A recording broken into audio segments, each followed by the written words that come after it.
দেখো, এই ফ্রি ফায়ারটা সামান্য একটা গেম হলো, এটা যে অনেক মানুষের জীবন পরিবর্তন করে দিয়েছে, আবার অনেক মানুষের জীবন যে ধ্বংস করে দিয়েছে, এটা আমাদের সকলেরই জানা। তবে সামান্য এই গেমটা যে গোটা একটা পরিবারকে আবার নতুন করে জীবন দান করবে, এটা আসলে সকলের অজানা ছিল। হ্যাঁ বন্ধুরা, আজকের গল্পটি এমনই একটা পরিবারকে নিয়ে যারা এই ফ্রি ফায়ার গেমটাকে একেবারেই সহ্য করতে পারতো না, বরং তাদের সন্তান যখন এই গেমটা খেলতো তারা আরো উল্টো বকাবকি করতো। আর ভাগ্যের কি অপূর্ব লীলা খেলা, দেখো সেই গেমটা আজকে গোটা পরিবারটাকে বাঁচিয়ে রেখেছে। আর এখন তার বাবা মাও উৎসাহ দেয় তাদের সন্তানকে যে ফ্রি ফায়ার খেলো। এজন্যই চলো জেনে আসি আসলে কি এমন ঘটেছিল ওই পরিবারটার সাথে। তো বেশি ব্যাকপ্যাক না করে ছোট্ট একটা ইন্ট্রো দিয়ে আজকের ভিডিও শুরু করা যায়। তো আজকের গল্পটা শুরু হতে চলেছে ছোট্ট একটা গ্রামের ছোট্ট একটা পরিবারকে নিয়ে।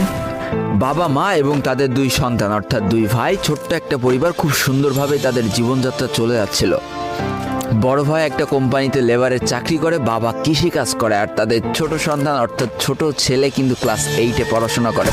দারিদ্রতার বেড়াজালে আটকে পড়া পরিবারকে সাপোর্ট দেওয়ার জন্য তাদের বড় ভাইকে খুব অল্প বয়সে কাজে চলে যেতে হয়েছে। এই জন্য বড় ভাইয়ের পড়াশোনাটা ঠিকমতো হয়ে ওঠেনি। তবে বাবা মার একটাই স্বপ্ন ছিল যে তাদের ছোট সন্তান অর্থাৎ ছোট ছেলে যাতে উচ্চশিক্ষায় শিক্ষিত হয়। এই জন্য বাবা কৃষিকাজ করলেও সারাদিন মাঠে তুমুল কষ্ট করে এসে বাসায় যখন এসে দেখতো তাদের ছোট সন্তান পড়াশোনা করতেছে, সমস্ত কষ্ট এক চান্সে দূর হয়ে যেত।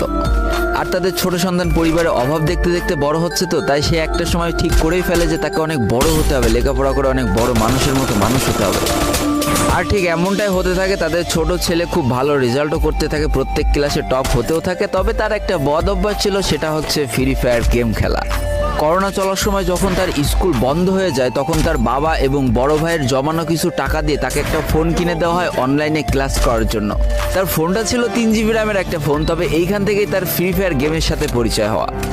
সারাদিন পড়াশোনার ফাঁকে সময় পেলেই সে ফ্রি ফায়ার গেম নিয়ে বসে পড়তো। আগে যেমন বাইরে খেলাধুলা করতো, এখন সে আর বাইরে খেলাধুলা করে না, ঘরে বসে সারাদিন ফোন টিপে আর ফোনে গেম খেলে। এদিকে তার বাবা মা যখন ফ্রি ফায়ার গেম খেলা দেখতো তখন প্রচণ্ড পরিমাণ রেগে যেত, এমনকি মারধর পর্যন্ত করতো যে তুই এই গেম খেলা বাদ দিয়ে দে। তবে তাদের ছোট ছেলে যতই বাবা মার বাধ্য সন্তান হোক না কেন, ফ্রি ফায়ার গেমটা ছাড়তে সে একেবারেই নারাজ। প্রথম দিকে পড়াশোনার ফাঁকে ফাঁকে গেম খেললো, যখন তার বাবা মা তাকে বকা শুরু করে তখন সে রাতের অন্ধকারে গেম খেলা শুরু করে।